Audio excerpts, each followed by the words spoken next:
नमस्कार। पहले कर्नाटक, फिर मध्य प्रदेश और अब राजस्थान। और ऐसा लगता है कि राजस्थान भी कहीं ना कहीं कांग्रेस के हाथ से निकलता दिख रहा है। जो आसार नजर आ रहे हैं, जो हालात हैं, जो तस्वीर दिखाई दे रही है, उससे तो ऐसा ही लगता है। सचिन पायलट और मुख्यमंत्री अशोक गहलोत के बीच जो शीत युद्ध था वो अब चरम पर पहुंच चुका है।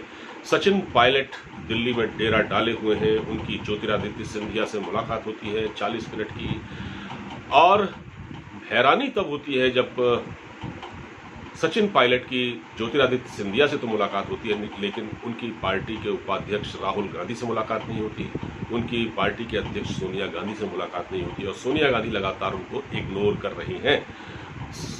बिल्कुल वही एक तरह की पटकथा लिखी जा रही है। आपने देखा होगा कि जो मध्य प्रदेश में हुआ था, जब कमलनाथ की सरकार गिरी थी, जब ज्योतिरादित्य सिंधिया ने भी दिल्ली में आकर ड्रामा किया था और नेताओं से मिलते रहे, बीजेपी के गुपचुप मुलाकातें होती रही, और उस दौरान भी सचिन पायलट की ज्योतिरादित्य सिंधिया से मुलाकात हुई थी। तो ये तस्वीर तभी से दिखनी शुरू हो चुकी थी, इसके संकेत तभी से मिलने शुरू हो चुके थे कि अब सचिन पायलट क्या करने वाले हैं। लेकिन हैरानी इस बात की होती है कि कांग्रेस इतनी बड़ी पार्टी है और उसमें इतने घात नेता भी बैठे हुए हैं, लेकिन वो इस संकेत को नहीं समझ पाए, इस संकेत को पढ़ नहीं पाए, और आज स्थिति ये हो गई है कि खुली बगावत हो गई है कांग्रेस, राजस्थान कांग्रेस में। सचिन पायलट दिल्ली में है और उनके साथ 30 विधायक हैं, बाकी निर्दलीय हैं, जैसा कि वो दावा कर रहे हैं। और कांग्रेस के साथ स्थिति ये आ गई है कि कांग्रेस को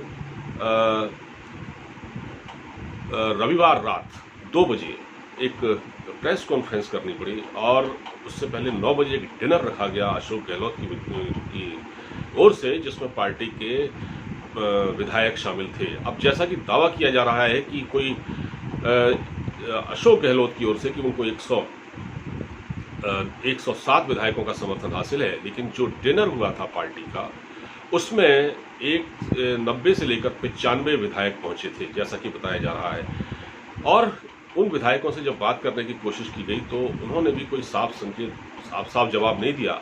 उनके अंदर भी कुछ पक रहा है। तो कहीं ना कहीं ऐसा है कि वो सचिन पायलट की ओर झुके हुए हैं, उनके रुख से लगा। अब सचिन पायलट के पास 30 विधायकों का समर्थन हासिल है और बाकी निर्दलीय है। राजस्थान की विधानसभा में 200 सीटें हैं, 200 सीटों में से 72 बीजेपी के पास हैं, 103 कांग्रेस के पास हैं, और समर्थन के लिए 101 की ज़रूरत है, बहुमत के लिए 101 की ज़रूरत है, और इसके अलावा निर्दलीय भी हैं 12। तो अब ये कैसे मैनेज होगा? देखिए, संकट बहुत बड़ा है, राजस्थान में संकट बहुत बड़ा है, लेकिन जितना बड़ा संकट है उसे उस स्तर पर हैंडल करने की कोशिश नहीं की जा रही। अब जब पानी सिर से ऊपर हो गया है तो सोनिया गांधी ने अपने रणनीतिकारों को, सुरजेवाला और अजय माकन, ये सब पिटे हुए मोहरे हैं पार्टी के, इनमें कोई दम नहीं है, इनको भेजा गया है। और अविनाश पांडे जो खुद राजस्थान कांग्रेस के प्रभारी हैं, वो भी स्थिति को संभालने में लगे हुए हैं राजस्थान पहुंचकर, और एक विधायक दल की बैठक भी है, तो उसमें देखा जाना। हालांकि सचिन पायलट ने कहा है कि वो विधायक दल की बैठक में हिस्सा नहीं लेंगे। तो अब स्थिति यहाँ तक पहुँच चुकी है। तो कहने का मतलब ये है कि अब ज्योतिरादित्य सिंधिया की मुलाकात हुई है सचिन पायलट के साथ, और 40 मिनट की इस मुलाकात में बहुत कुछ संकेत हैं।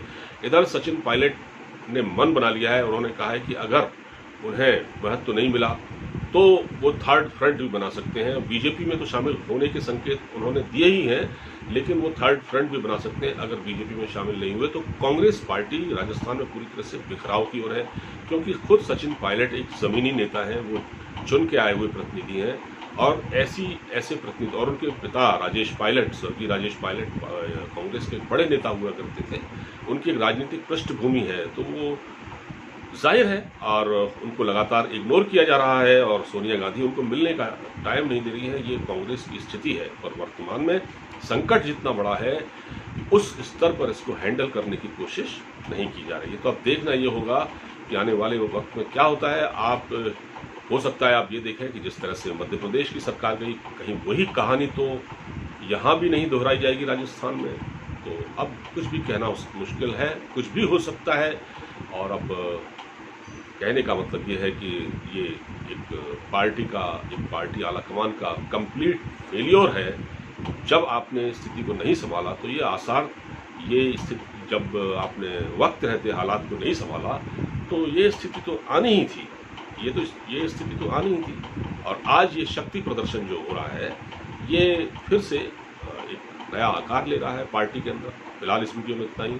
अब मुझे इजाज़त दीजिए, अपना ख्याल रखिए, नमस्कार।